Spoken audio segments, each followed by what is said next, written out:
Hi అండి, welcome to Sita talks. ఈరోజు నేనేం చెప్పదలుచుకున్నానంటే, యూట్యూబ్లో శారీస్లు ఎక్కువైపోయారు. అవునండి, నిజంగా ఈ ప్రాబ్లం మన క్రియేటర్స్ అందరూ ఫేస్ చేస్తున్నారు, ఈవెన్ టెక్ ఛానల్స్తో సహా. ఎలా అంటారా? ఇప్పుడు ఎలా అంటే నేను చెప్తాను వివరంగా. ఇప్పుడు మనం లైవ్స్ చేస్తుంటాం కదా, మన లైవ్స్ చేస్తున్నప్పుడు మన సబ్స్క్రైబర్తో మనం మాట్లాడుతూ ఉంటాం.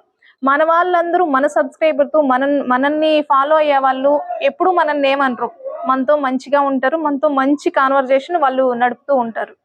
ఈ కొత్త వాళ్ళు వస్తారు, ఎక్కడి నుంచి వస్తారో తెలియదు. ఒక దానికి ఒక సరైన పేరు కూడా ఉండదు, ఏదో వాళ్ళు ఇష్టం వచ్చినట్టు కేకేకే జీజీజీ అని పెట్టుకొని వచ్చేస్తారనమాట. యాక్చువల్గా ఏంటంటే వాళ్ళకి 2 అకౌంట్లు ఉంటాయి. ఒకటి వాళ్ళు జనరల్గా మామూలుగా వాడేది, ఇంకొకటి ఏంటంటే కేవలం బ్యాడ్ కామెంట్స్ కోసమే వాళ్ళు ఒక ఫేక్ ఐడి క్రియేట్ చేసుకుంటారు. వచ్చేసి వాళ్ళు ఇష్టం వచ్చినట్టు పెట్టేస్తారు కామెంట్స్, పిచ్చి పిచ్చిగా. ఎట్లా అంటే మనం హైట్ చేసేంత వరకు పెట్టేస్తారు. మనం హైట్ చేసామనుకోండి, అప్పుడు వేరే వాళ్ళ లైవ్లోకి వెళ్తారు. వేరే వాళ్ళ లైవ్ కూడా మనకైతే ఏ బ్యాడ్ కామెంట్స్ పెట్టారో అక్కడ కూడా అవే పెడతారు. ఎందుకంటే వాళ్ళకి అదొక ఆనందం అన్నమాట. ఇంకట్లా బ్యాడ్ కామెంట్స్ కోసమే వాళ్ళు అదొక ఐడి క్రియేట్ చేసుకున్నారు, ఫేక్ ఐడి. సో వీళ్ళు ఒక టైపు.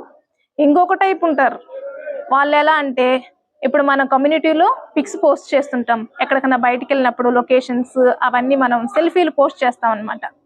వాళ్ళు ఏం చేస్తారంటే, ఆ సెల్ఫీలు డౌన్లోడ్ చేసుకోవడము లేకపోతే స్క్రీన్ షాట్ తీసుకోవడము చేస్తారు.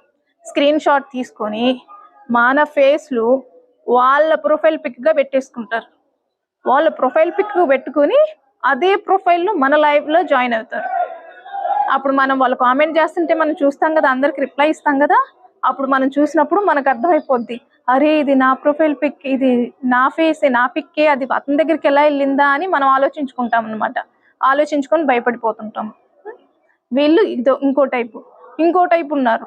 వాళ్ళు ఏంటంటే మన చుట్టుపక్కలే ఉంటారు. మనం సక్సెస్ అయినప్పుడు మనం అన్ని వాళ్ళతో షేర్ చేసుకుంటాం కదా. షేర్ చేసుకున్నప్పుడు వీళ్ళు ముందుకెళ్ళిపోతున్నారని మన మీద వాళ్ళకి జల్సీ ఏర్పడి వాళ్ళు ఏం చేస్తుంటారంటే, మన వీడియోలకి వీళ్ళు బ్యాడ్ కామెంట్స్ పెట్టడము, లేదా డిస్లైక్ అన్లైక్ అది చేయడము, అట్లా. ఇన్ని టైప్స్ ఆఫ్ పీపుల్ ఇక్కడ ఉన్నారనమాట. సో మన సబ్స్క్రైబర్స్ లేదా మన సబ్స్క్రైబ్ చేయకపోయినా కానీ మన లైవ్లోకి వచ్చి మంచిగా మాట్లాడి వాల్యూస్ ఉన్న వాళ్ళు ఉంటారు. వాళ్ళు ఎప్పటికీ ఎవరిని ఏమన్నా అంటాం కానీ, ఏమైనా బ్యాడ్ కామెంట్స్ కానీ అవేం చేయరు, అందరితో మంచిగానే మాట్లాడుతుంటారు. నేను ఇక్కడ ఎస్పెషల్గా చెప్తుందంటే అదే చెడుగా మాట్లాడే వాళ్ళ గురించి చెప్తున్నాను అనమాట. ఇంకోటి ఏంటంటే, యూట్యూబ్లో పరిచయాలు అనేవి అంత మంచిది కాదు. అందరితో మంచిగా మాట్లాడాలి, తప్పులేదు.